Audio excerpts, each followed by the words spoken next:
It's hard to believe that the Porsche Boxster is coming up to its 25th birthday. But what's harder to believe is that in 2020, we've got a 4-litre flat 6 Boxster. I mean, what more could us enthusiasts want? When Porsche unveiled the 718 Cayman and Boxster, they decided to go with a 2-litre or a 2.5-litre 4-pot turbocharged engine. While it was brilliant, the one thing that was lacking was that soundtrack. You got that Subaru tone, but without that signature rumble that you get from the Subaru that you like. But the performance was there, the chassis was of course brilliant. For this model, we've got that fabulous 4-litre flat 6 motorsport engine straight from the Cayman GT4. But in this Boxster GTS, the red line is down a little bit to 7,800, which means you lose about 17 brake horsepower overall, which is a shame because as you climb through the revs, when you get to that red line, it almost feels like it's just getting into its stride. It's just ready to continue to push on, but unfortunately, you have to change up. Now we've had a little talk of the engine, let's have a little listen.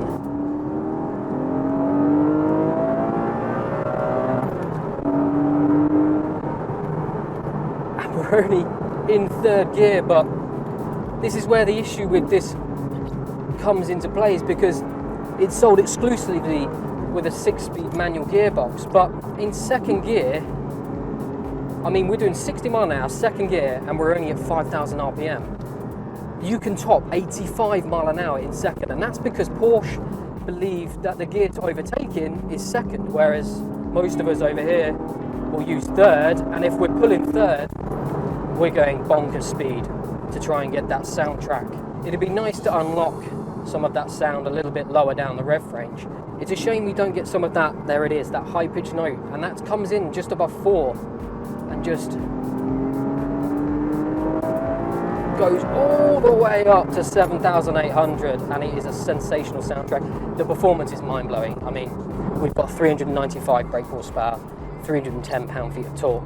Porsche says it'll do 0 to 62 mile an hour in about 4.5 seconds, which is a little bit slow compared to its rivals. Take the TT RS for example, and of course we've got the SG gearbox there and also all-wheel drive, which means you get off the line in sub 4 seconds. But this is a brilliant sports car, but the figures don't really tell all the story. The other good news for potential Boxster GTS owners is that underneath the body is exactly the same car as the Cayman GT4 and the Spider, bar a little bit softening on the dampers, which are retuned for more everyday usability. And that's where the GTS comes into play, because it's always bridged the gap between those seemingly regular models with the motorsport models, the GT cars, the GT3 RS and things like that. To get then the motorsport engine, I think bridges that gap even further, because you've got very similar performance, but you don't have a car that's quite so sharp, quite so focused. You've got something that's a little bit more usable every single day, and that's a lot to do with the way you sit. From the moment you get inside a Porsche, everything seems to just fall into place. Like the gear lever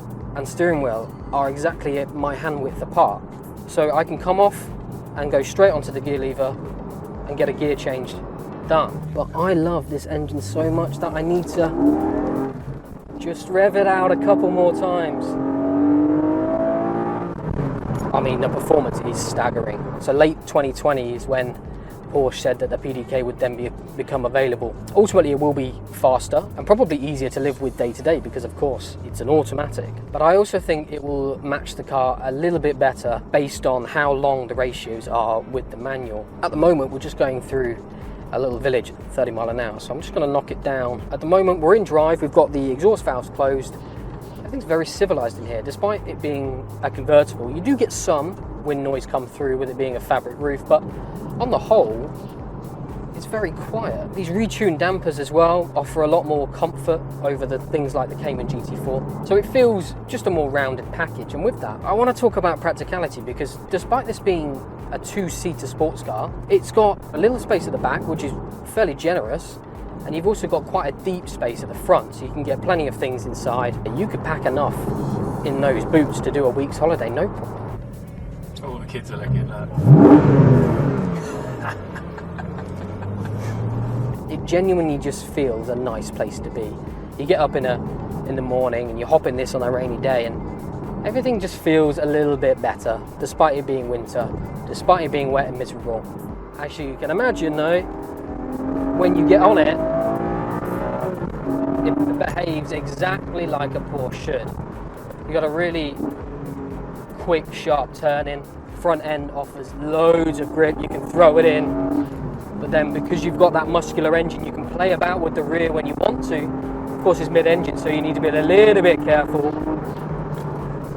And brakes are mega, as you would expect as well. You can stomp on them nice and late. They're absolutely huge calipers, but everything feels wonderfully balanced.